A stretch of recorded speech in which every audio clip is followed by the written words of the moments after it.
Donc bonjour à tous, je suis heureuse de vous retrouver pour parler d'un nouveau sujet sur la transposition du système douleur au système flamme jumelle.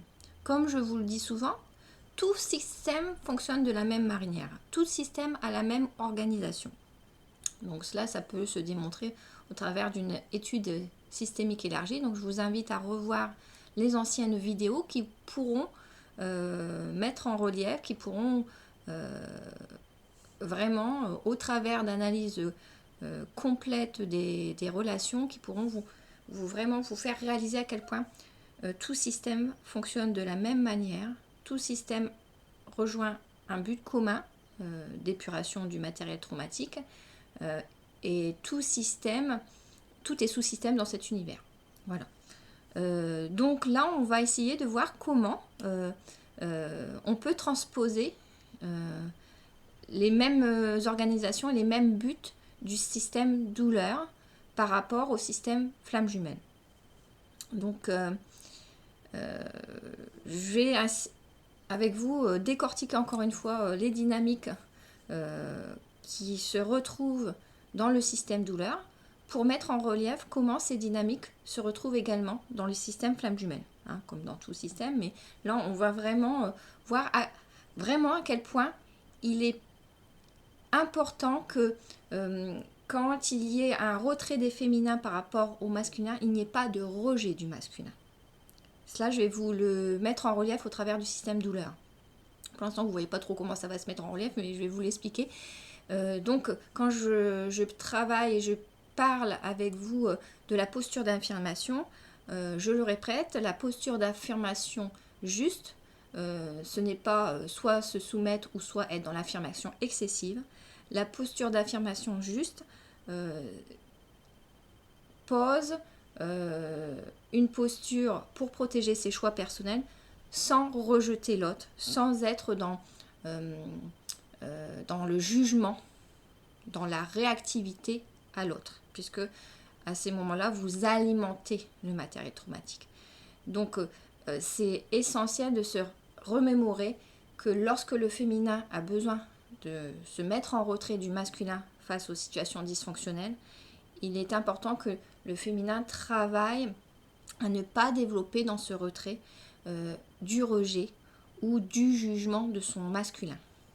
Hein, puisque là encore, vous allez voir que non seulement cela alimente les souffrances, le matériel traumatique dans le système féminin-masculin, mais aussi la coupure du lien, vraiment la coupure dans le rejet, a des effets déstructurants sur le masculin. Hein.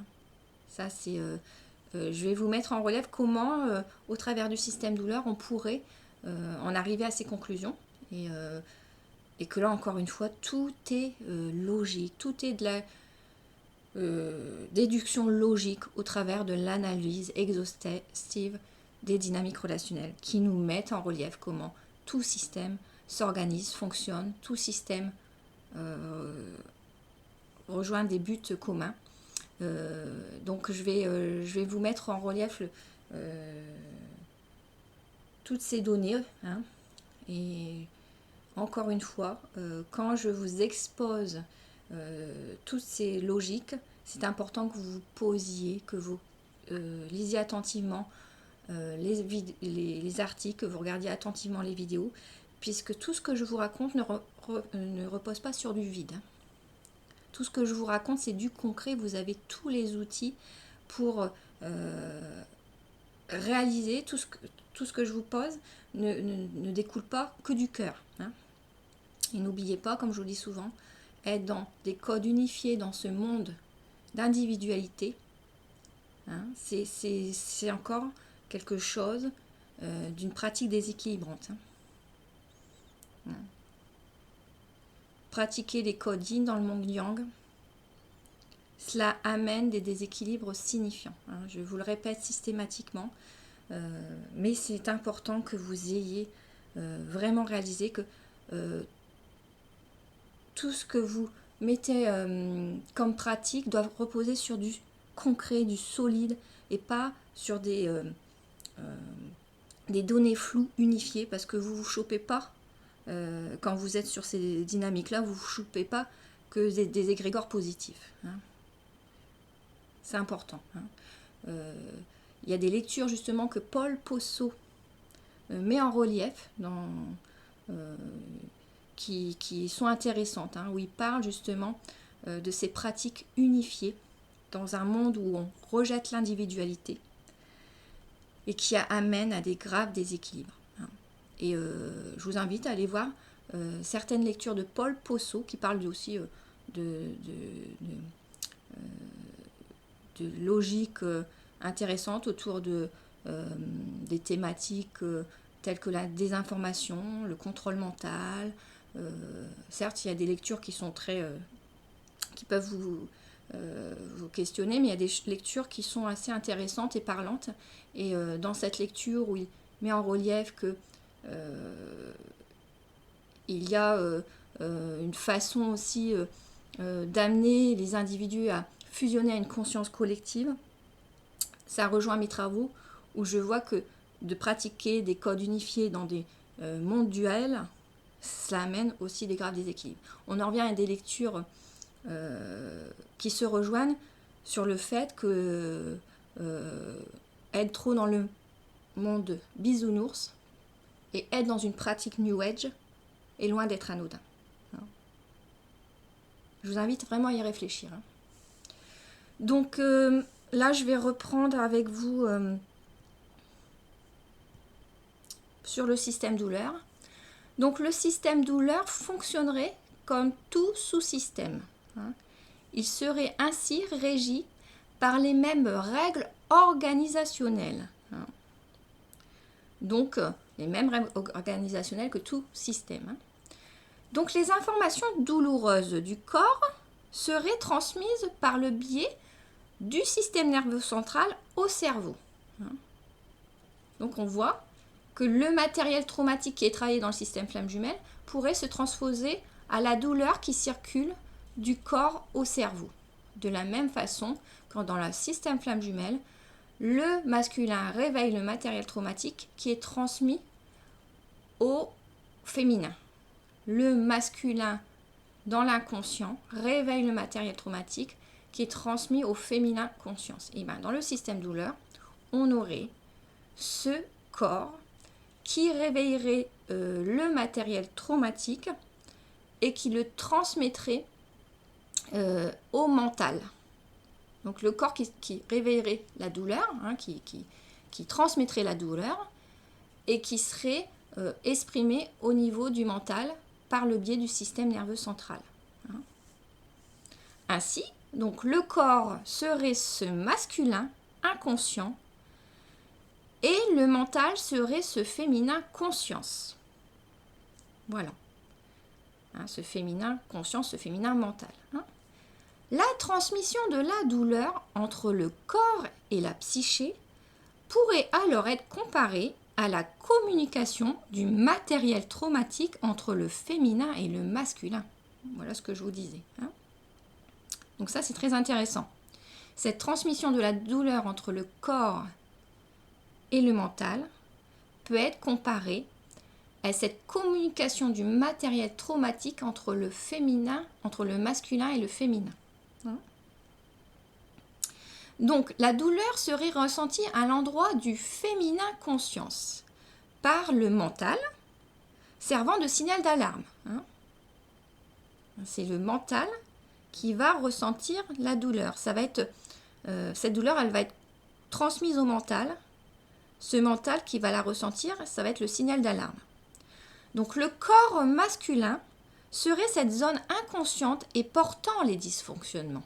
Dans le corps, ça serait cette zone qui porte les dysfonctionnements. Toutefois, ce corps, il ne serait pas soumis au même degré de sensibilité, et à un degré de sensibilité aussi important que le mental. En effet, souvenez-vous de vos cours de biologie, de physiologie, les nocicepteurs, ce sont ces récepteurs de la douleur. Les nocicepteurs seraient ces récepteurs au niveau des qui reçoit ces messages nerveux de la douleur. Et donc on a ces nocicepteurs qui feraient naître dans un premier temps un réflexe de sauvegarde dans le corps. Hein. Quand ils reçoivent les messages nerveux de la douleur, hein, ces nocicepteurs feraient naître un réflexe de sauvegarde dans le corps. Et le corps réagirait donc à cette tension, mais de façon instinctive et non douloureuse. Vous voyez? Ça, c'est intéressant.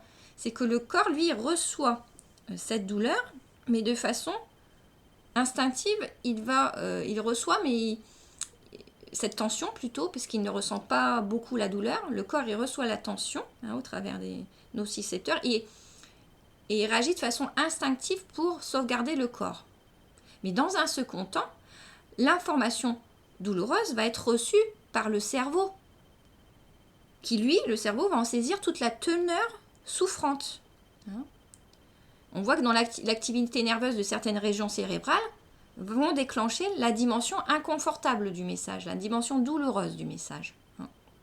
Donc on aurait, dans un premier temps, le corps qui reçoit la tension, mais qui n'est pas particulièrement trop douloureux par rapport à cette tension. Il va avoir un réflexe de sauvegarde du corps par rapport à ce message nerveux de douleur.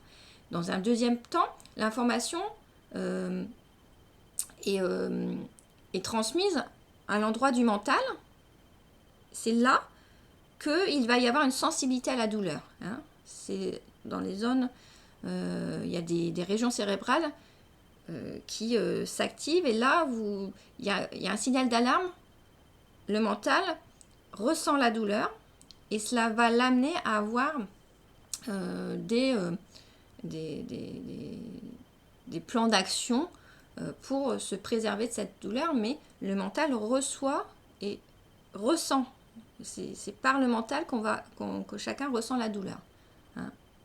Donc si dans le système douleur, si on le transpose au système flamme jumelle, ce système douleur expliquerait le vécu des tensions différentes pour le féminin et pour le masculin. Hein, si on transpose le système flamme jumelle au système douleur. Hein.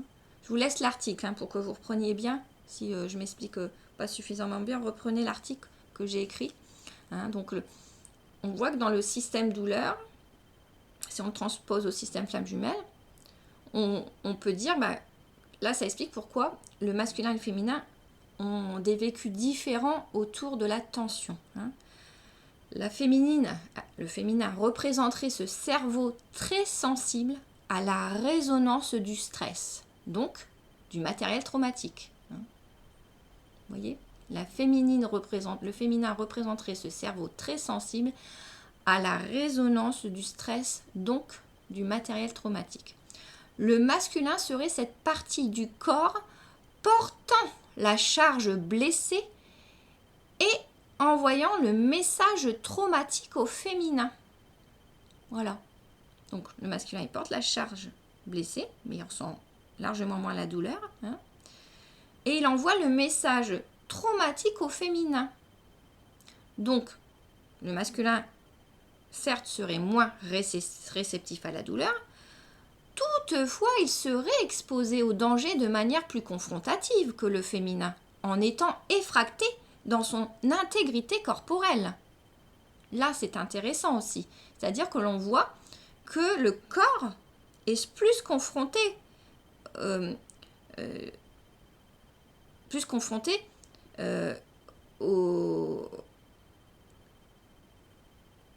à l'effraction, qu'il est plus confronté à l'altération de ce corps étranger qui vient déstructurer son espace. Hein. Il est plus mis en danger dans son intégrité, le corps, même s'il ressent moins la douleur. Hein. Donc, le masculin corps ressentirait moins la douleur, mais il serait porteur des blessures et des dysfonctionnements lourds dans son corps. Hein. C'est le premier à être confronté au corps étranger, aux événements et aux éléments extérieurs qui mettent en danger le corps. Hein. Donc le masculin pourrait être coupé. Il est coupé d'une certaine façon. Il pourrait être coupé du signal d'alarme, de la douleur, s'il n'y avait pas cette reliance au système nerveux central et donc au mental. Il faut penser à ça. Si on imagine que le masculin peut être coupé du signal d'alarme, de la douleur, s'il n'est plus relié par le système nerveux, enfin le masculin, le corps du masculin, le corps masculin, s'il est coupé du signal d'alarme, de la douleur, le corps, s'il est coupé du signal d'alarme de la douleur, qui n'est plus relié par le système central au mental, il ne ressent plus ou il ressent de façon moindre la douleur. Mais ce corps, il demeurait toujours autant porteur de l'atteinte somatique et de ses conséquences déstructurantes. Si vous coupez ce système nerveux central qui relie le corps et le mental, certes, il y a moins de douleur, mais le corps est toujours en danger puisque c'est le mental qui sert de signal d'alarme pour évaluer la douleur.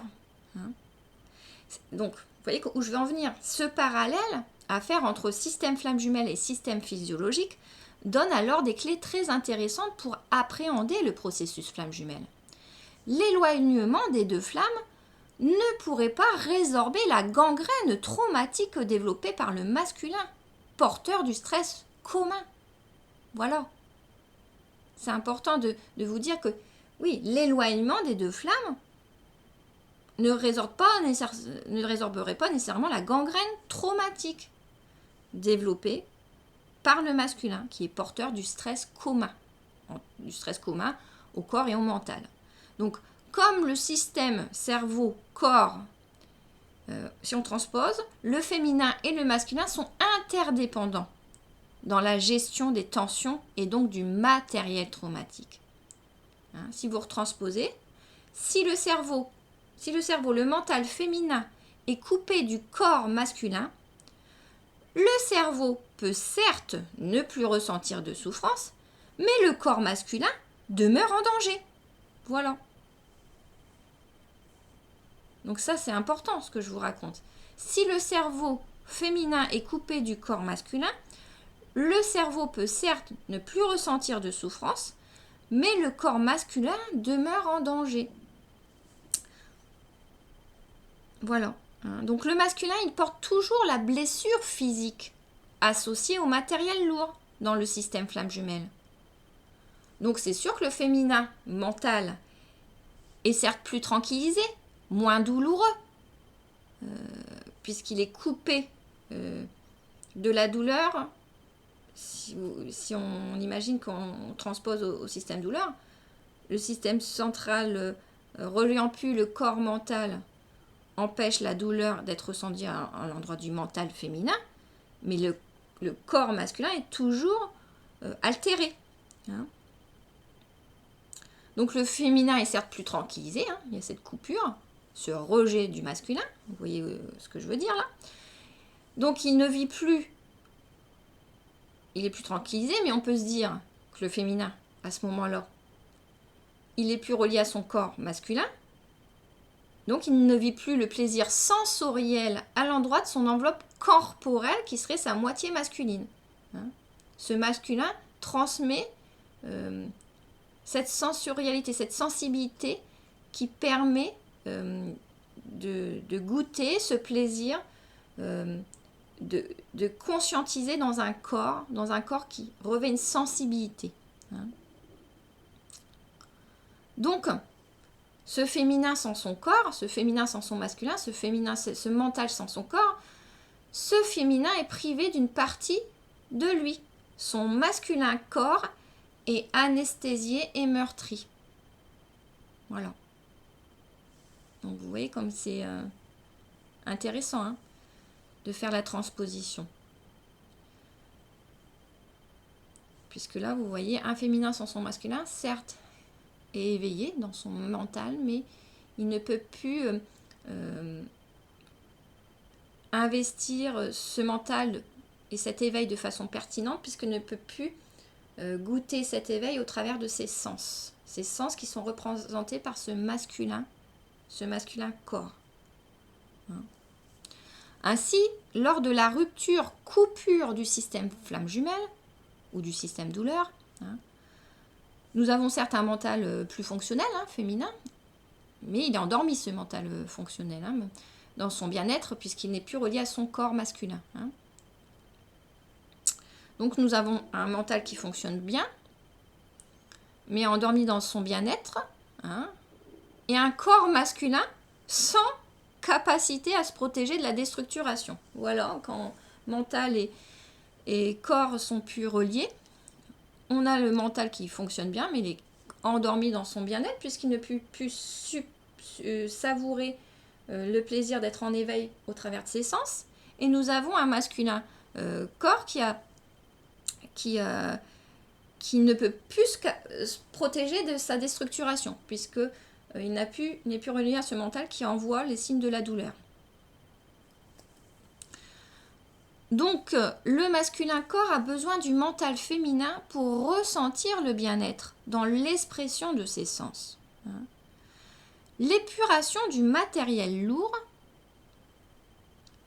devrait donc obligatoirement s'élaborer par le mental pour se résorber en profondeur. Voilà. Sans le mental, l'élaboration du matériel traumatique ne peut pas s'élaborer en profondeur. De même que un corps sans le signal d'alarme de la douleur au travers du mental ne pourra pas bien se protéger pour penser la blessure, pour la soigner cette blessure.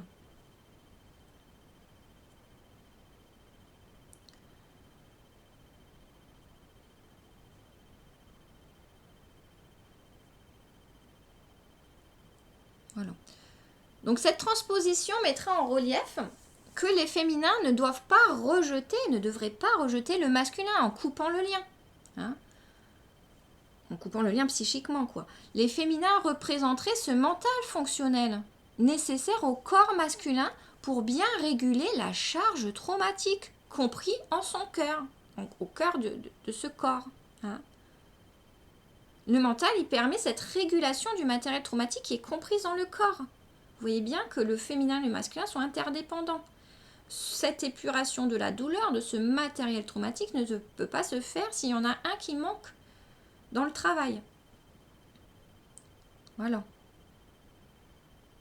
Le corps, il manifeste la douleur pour que le mental régule cette douleur et la libère dans le bon tempo.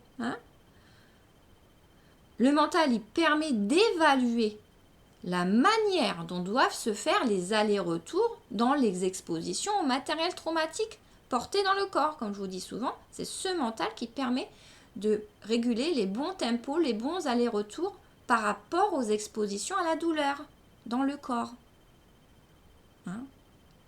Donc le corps, il manifeste la douleur. Comme ça, le mental, il peut réguler l'épuration. Il peut réguler le bon cadre pour épurer cette douleur. Il faut bien un qui manifeste la douleur et un qui la traite, cette douleur. Voilà. Donc dans le système douleur, on a la même transposition que dans le système flamme jumelle, comme dans tout système.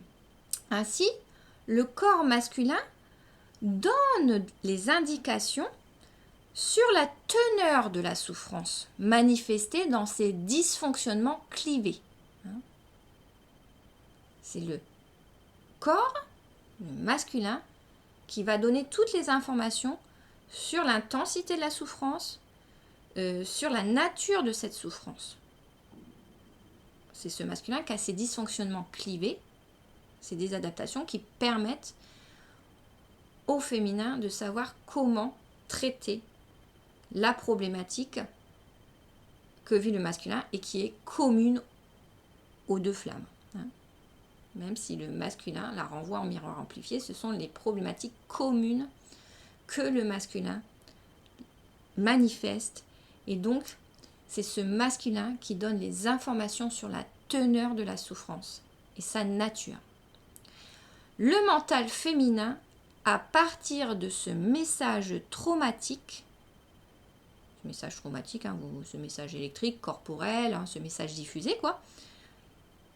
Ce mental, à partir de ce message, apprend, message douloureux, message nerveux, message traumatique, ce mental, il apprend à gérer progressivement cette souffrance. En fait, le mental, il aménage le cadre d'exposition adéquat afin de libérer dans le bon tempo la zone corporelle douloureuse.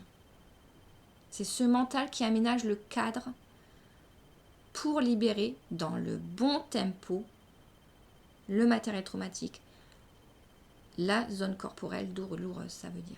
Hein. Vous voyez comme quoi tout est en transposition. Donc en fonction de l'intensité des tensions physiques circulant, hein, on est encore dans le système douleur, hein, en fonction de l'intensité des tensions physiques circulant, la psyché, elle organise son plan d'action afin d'alterner les mouvements de lâcher prise sur les tensions. Hein. Elle alterne la psyché les mouvements de lâcher prise sur les tensions, c'est-à-dire les expositions aux peurs, hein, et elle alterne les mouvements de lâcher prise sur les tensions et les mouvements de reprise de contrôle sur ces mêmes tensions. Et là, on a un retrait des peurs. Je vais vous donner un exemple plus concret, au travers encore de ma sciatique. Hein. Je vous parle toujours de l'exemple de la sciatique, mais ça va vous parler plus. Une personne souffrant d'une sciatique va réguler ses douleurs en passant de façon régulière de la station assise à la marche. Hein, vous avez remarqué, si vous souffrez d'une sciatique, vous n'allez pas rester tout le temps en station assise ou tout le temps en station marche. Il y a une alternance de ces positions. Hein. Et là, on est dans les allers-retours, hein, ces mouvements entre lâcher prise sur les tensions et ces mouvements entre reprise de contrôle sur les tensions, hein, douloureuses. Et donc, on est bien dans notre exercice d'exposition à retrait des peurs ou exposition aux peurs au travers de ce changement de position entre la position assise et la position marche. Hein. Voilà. Donc, lors d'une sciatique, hein, la personne qui vit la sciatique va réguler, même intuitivement, hein, ses douleurs en passant de façon régulière de la station assise à la marche. Et ces changements de posture adéquats seront évalués par un mental qui en référera aux douleurs du corps. Vous voyez ? Vous le faites intuitivement quand vous avez un problème de dos, de sciatique, une douleur, mais votre mental, il va réguler intuitivement justement ces alternances entre ces positions, entre lâcher prise sur les tensions et exposition aux tensions. Donc, de la même façon que le féminin, de plus en plus éveillé, saura avec justesse s'exposer et se retirer au bon moment face au matériel traumatique réveillé par le masculin. Dans la sciatique, on retrouve la même, dans les problématiques de douleur, on retrouve les mêmes capacités du mental à s'exposer à la tension et se retirer de la tension, hein, pour essayer de gérer au mieux la libération de la douleur dans le temps. Hein. Voilà. Donc plus le féminin s'éveille, plus le féminin sera à l'aise pour traiter avec efficacité les souffrances portées et libérées par sa moitié, le masculin.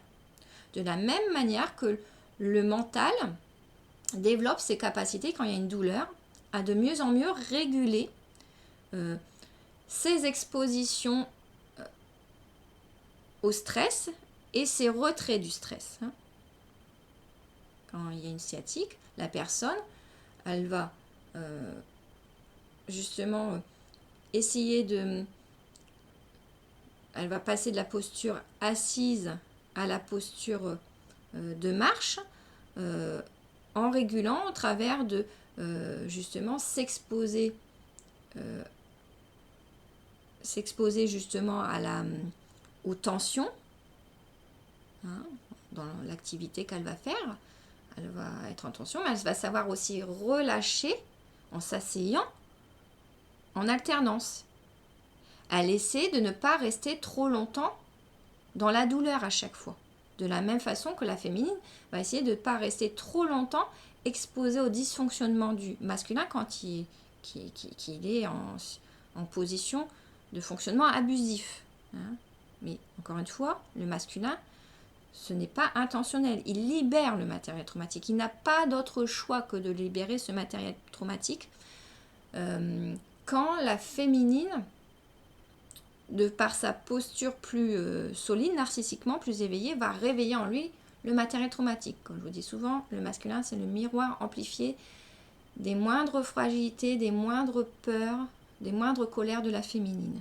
Et quand cette féminine s'éveille, il est clair que dans un premier temps, elle ne peut pas être dans le calme et la zénitude par rapport à ce qu'elle découvre de ces dynamiques égotiques des systèmes extérieurs autour d'elle, des systèmes extérieurs comme du fonctionnement égotique de son jumeau. Donc elle ne peut pas être, même si elle le sait, elle ne peut pas être dans la zénitude à poser ses choix pour se protéger et pratiquer la bonne individuation tout en étant calme dès le départ. Comme je vous dis, il y a une neutralité certes factuelle à travailler, mais la neutralité émotionnelle ne viendra pas tout de suite. C'est plus la féminine va apprendre à mettre ses choix, à protéger ses choix personnels, tout en ne répondant pas, n'alimentant pas les dynamiques égotiques du jumeau à ce moment-là, que cela va avancer. Mais elle ne peut pas au départ être tout de suite dans la bonne posture à poser ses choix personnels authentiques tout en étant calme et sans jugement du masculin. Ça va venir plus elle va apprendre à protéger son espace sans juger son masculin. Parce que je le répète, le masculin, il est prisonnier de ces dynamiques désadaptées qu'il a en lui.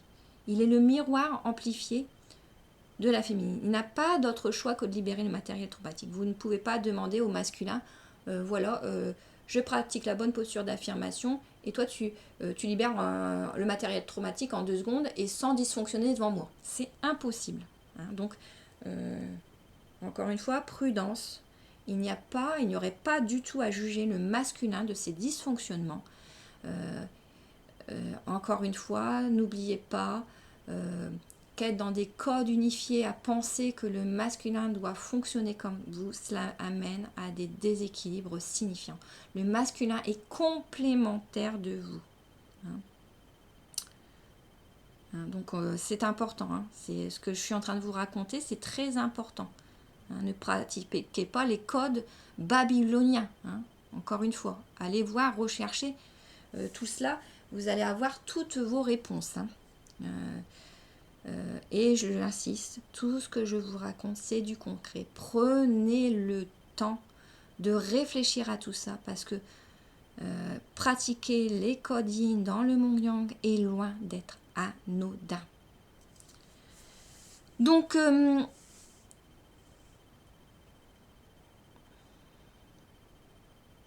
vous voyez là, dans cet exemple de la sciatique, vous avez cette transposition du système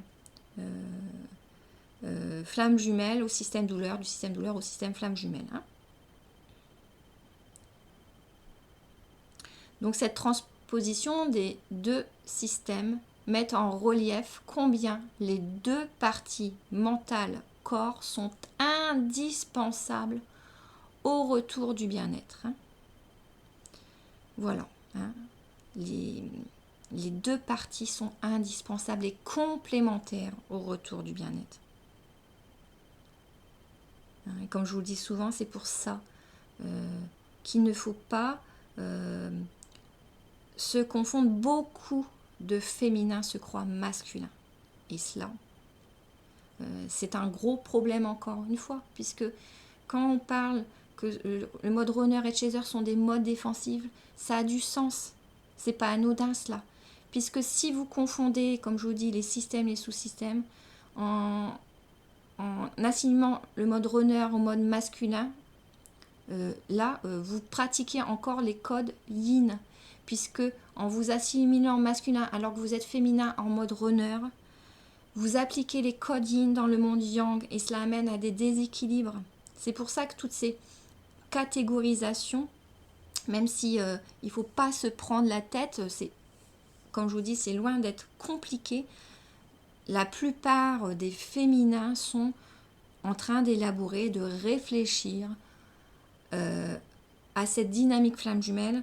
Et la plupart des féminins sont sur le net. La plupart, les masculins, eux, ils ont leur partie. Je vous l'ai dit dans plusieurs vidéos, c'est pour ça, réécoutez, prenez le temps. Les masculins, eux, sont dans leur partie de porter le matériel traumatique et d'essayer de contenir comme ils peuvent ces dysfonctionnements, réveillés sans s'en rendre compte par une féminine qui est trop en haute vibration, qui est trop dans ses montées vibratoires d'amour inconditionnel, mais que cet amour inconditionnel plus sur l'extérieur, plus sur le jumeau en connexion de cœur, ce n'est pas anodin, puisque encore une fois, le masculin, après, il est pris à réveiller le matériel traumatique, essayer de gérer au mieux tout ce matériel traumatique qui se réveille en lui.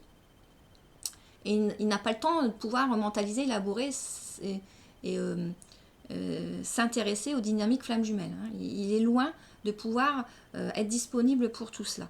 Donc encore une fois, il est important de voir que beaucoup de ceux qui parlent d'être runners sont des féminins. Hein. Et à partir de là, c'est important de le savoir parce que si vous vous trompez dans votre identité de polarité, vous vous situez sur les mauvaises dynamiques et vous êtes encore dans une dynamique unifiée puisque vous attribuez,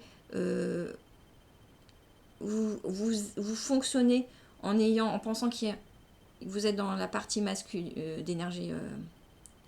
C'est compliqué, je ne vais pas encore vous... Mais vous pensez être la flamme masculine, puisque vous fonctionnez en runner, et vous pensez être la flamme masculine. Il y a 2 flammes masculines dans votre couple. Vous êtes en code unifié. Hein. Les féminins sont toutes ces personnes, seraient toutes ces personnes qui conscientisent, qui s'intéressent à cette dynamique flamme jumelle, qui essaient de la comprendre, qui... pratique cette posture, à travailler la posture d'amour inconditionnel, la posture d'affirmation et la posture d'amour inconditionnel pour les autres. Voilà. Hein, donc, je le répète, je réinsiste parce que ce sont des choses très importantes. Hein, et que quand je vous dis de prendre le temps d'aller décortiquer les articles, les vidéos, plutôt qu'essayer de vous rassurer à vous dire qu'il n'y a pas de libre arbitre, qu'il faut juste attendre, qu'il y ait une réunion dans le cœur. Vous pratiquez ce processus unifié.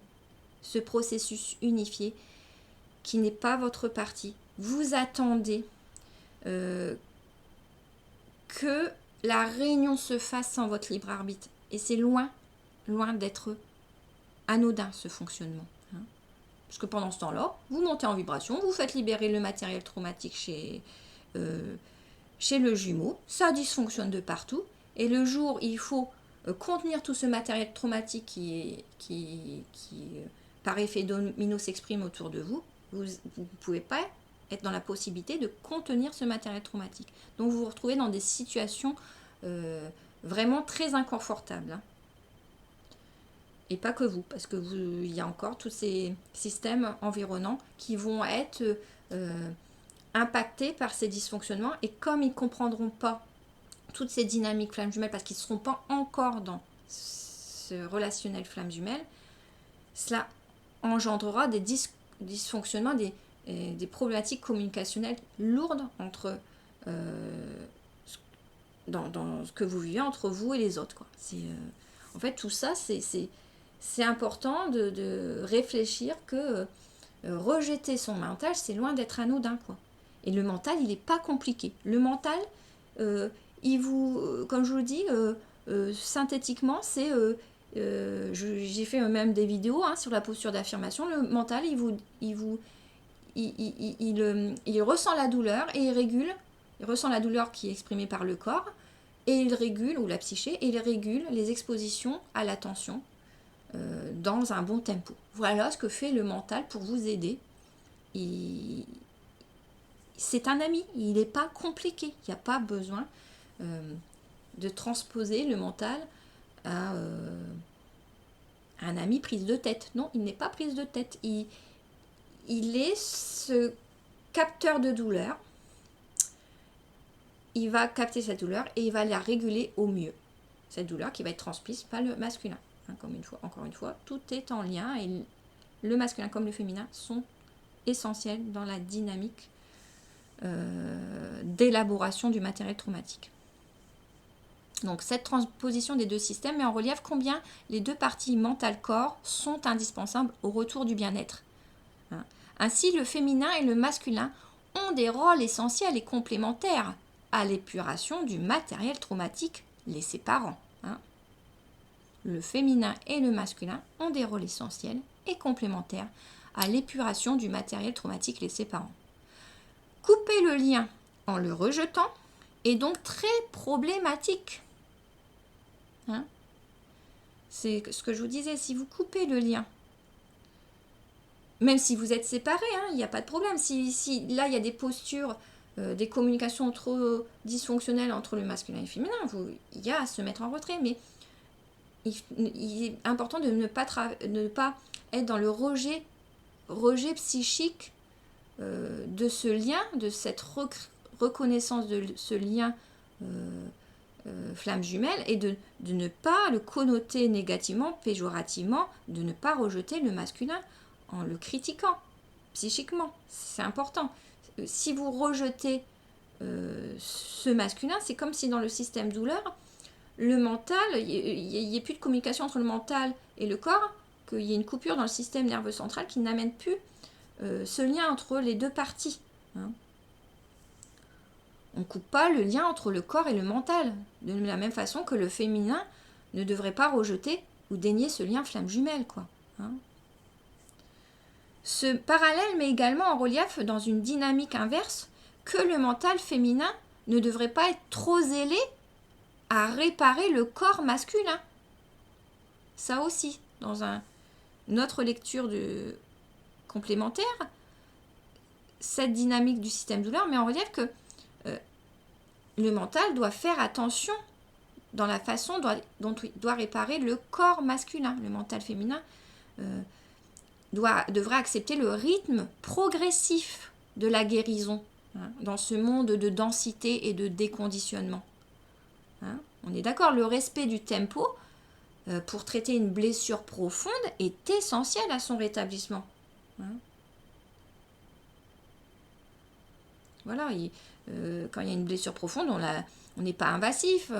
La blessure, elle va être soignée en respectant le rythme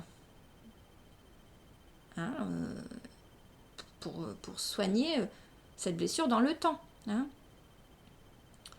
Donc le mental, c'est un outil nécessaire afin d'évaluer le bon rythme à emprunter dans cette libération de matériel traumatique.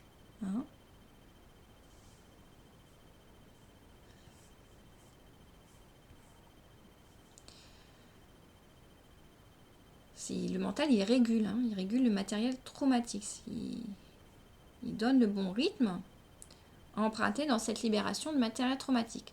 En fait, une épuration trop rapide, trop invasive, ça engendrerait l'atteinte de l'intégrité physique et psychique du système physiologique.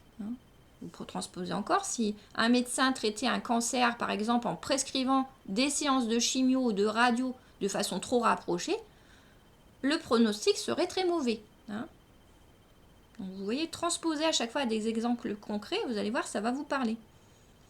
Donc pour parler d'un fait actuel, ce que je me posais comme réflexion,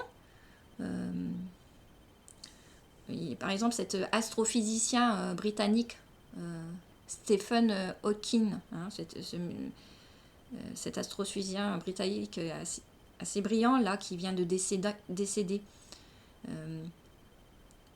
Il a parlé, il a exprimé aussi sa frustration à être ralenti dans son rythme de mise en écriture de ses pensées par le biais de la robotique. Hein. Il ne pouvait pas parler, donc il avait parlé à un moment donné, j'avais vu au travers de l'actualité, là, quand il repassait certains événements pour rendre hommage à cet astrophysicien qui était décédé. Il y avait c'est un reportage où cet astrophysicien, il parlait de cette frustration à être ralenti dans son rythme par cette mise en écriture, hein, qui pouvait que se passer par le biais de la robotique, quoi. Et bien là, ça me faisait penser c'est comme s'il disait à ce moment-là qu'il était ce féminin, mais sans son masculin. Hein. En effet, puisque en fait son enthousiasme, son génie était parasité par ce corps défaillant. Hein. Il ne pouvait pas comme ça mettre en dynamique, en synchronie ce mental éveillé avec ce corps qui aurait pu manifester de façon plus fluide tout cet éveil. Hein. Il avait cet éveil psychique, mais il ne pouvait pas savourer cet éveil psychique au travers de tous ses sens. Vous voyez, la transposition est intéressante. Donc de même, un corps masculin sans conscientisation féminin s'endormirait aussi, c'est la même chose. Un corps masculin sans l'éveil du mental, du féminin, s'endort. Et ce corps masculin n'a plus de protection. Il ne peut plus goûter la saveur d'une existence à développer son éveil. Hein. Vous voyez, si vous transposez des deux côtés, l'un sans l'autre, ça ne marche pas. Et on peut se donner encore d'autres lectures, hein, puisque si on réfléchit sur des systèmes plus élargis, hein, on peut se dire, puisque encore une fois, la mort ne serait qu'un passage, on a tous les éléments pour le mettre en avant, qu'on est dans des systèmes élargis, on n'est pas dans ce système fermé d'une existence où il y aurait une mort. On peut se dire, sur une lecture plus élargie, n'évoluerions-nous pas d'incarnation en incarnation afin de toujours se rapprocher au plus près de ce but de reconnaissance de cette divinité en nous, hein. La mort, encore une fois, ne serait qu'un passage. Allez voir certains travaux scientifiques, notamment, comme je vous dis souvent, ceux de Nassim Haramein, mais au travers de la systémique, on peut mettre en relief toute cette cohérence des systèmes qui nous démontrent, qui nous mettent en relief que nous serions dans des systèmes qui s'emboîtent, hein, et il n'y aurait pas du tout de coupure entre les systèmes, hein. Donc cela, encore une fois, prenez le temps d'aller réfléchir et d'aller étudier tout ça. Donc chacun des deux pôles expérimenterait ainsi des univers différents. Hein. Donc féminin et masculin expérimenteraient des univers différents. Mais l'autre moitié serait indispensable au bonheur personnel goûté dans sa partie propre. Hein. L'autre serait indispensable pour goûter au bonheur individuel, personnel de sa partie propre. Cela signifierait alors que le féminin est une conscience plus développée, enfin, de parcours flamme jumelle que le masculin, mais que le masculin aurait une sensitivité plus accrue que le féminin. Chacun a sa partie. Hein. Le féminin aurait une conscience plus développée en fin de parcours flamme jumelle, et le masculin aurait une sensitivité plus accrue que le féminin en fin de parcours. En conclusion, ne pourrions-nous pas imaginer que l'inversion des pôles pourrait se manifester lors de cette réunion flamme jumelle? Les deux flammes interchangeraient alors leur rôle complémentaire à partir du nouveau bagage expérientiel créé. En fin de parcours flamme jumelle, est-ce qu'il n'y aurait pas cette interversion des pôles? Les deux flammes se replongeraient alors dans un nouveau jeu vidéo ambitieux avec des défis toujours plus passionnants et diversifiés. C'est-à-dire qu'en fin de parcours, chacun a sa polarité, chacun a libéré au mieux le matériel traumatique dans son système flamme jumelle. Et dans ce jeu vidéo, ils interchangeraient leur rôle. Donc la flamme féminine prendrait le rôle de la flamme masculine, la flamme masculine prendrait le rôle de la flamme féminine, mais en gardant le bagage expérientiel de leurs incarnations d'avant. Donc ils expérimenteraient, mais ça sera encore un jeu nouveau, puisqu'ils l'expérimenteraient avec les bagages expérientiels qu'ils ont acquis au fil de leur chemin. Ça serait encore un jeu vidéo différent. Donc les deux flammes revêtiraient les habits de l'autre, et ils se lanceraient alors dans une nouvelle pièce de théâtre avec de nouveaux jeux d'improvisation riches pour leurs âmes. On peut se demander, c'est-à-dire qu'en fin de parcours, le jeu vidéo continue. Donc est-ce qu'à ce moment-là, ils n'emprunteraient pas la polarité énergétique de l'autre pour expérimenter le rôle de l'autre dans l'autre partie, mais avec toujours quelque chose de singulier, puisqu'ils reprendraient leur bagage expérientiel du passé, quand ils avaient les polarités énergétiques inversées juste avant. Je vous invite à voir, on peut se poser pas mal de réflexions, mais ça serait vraiment un grand jeu vidéo qui continue, s'enrichissant de nouvelles expériences, où, comme on dit, comme rien n'est fini tout ça, on peut se dire qu'à un moment donné, quand il y a fin de parcours, qu'il y a libération du matériel traumatique de façon satisfaisante, on repartirait sur un nouveau défi, et un défi complémentaire, parce que tout est complémentaire dans tout système. Il y a ces doubles polarités. Donc, le nouveau défi, ça serait encore d'interchanger en fin de parcours flamme jumelle, en fin de libération du matériel traumatique, d'interchanger les deux pôles. Puisque rien n'est fini. Donc, en fin de parcours, si les flammes ont épuré de façon satisfaisante le matériel traumatique dans leur système chez les flammes jumelles, qu'est-ce qui se passerait? Puisque rien n'est fini, ils se lanceraient dans d'autres défis. Les autres défis, ils seraient complémentaires, donc ça amènerait à interchanger leur pôle avec le bagage expérientiel du passé quand les flammes étaient dans les polarités inversées. Voilà. Je vous invite à réfléchir à tout ça, c'est intéressant. Bon, j'espère que cette vidéo vous permettra de vous questionner encore et encore sur toute cette thématique dont je vous parle, où il faut rien rejeter de nous. Notre individualité est très importante, comme notre appartenance à ce grand système source, où nous sommes tous des étincelles de cette grande cette reliance au système source, mais nous conservons notre individualité. Et ce libre arbitre, il est très important. Très très important. C'est notre protection. Il ne faut pas rejeter le mental. Le mental, c'est notre individualité aussi. Nous appartenons, nous sommes en lien à ces systèmes d'appartenance autour de nous, mais nous ne sommes pas que ça. Nous avons notre individualité, et se fondre, comme dit Paul Posso, se fondre dans la conscience collective, c'est loin d'être anodin.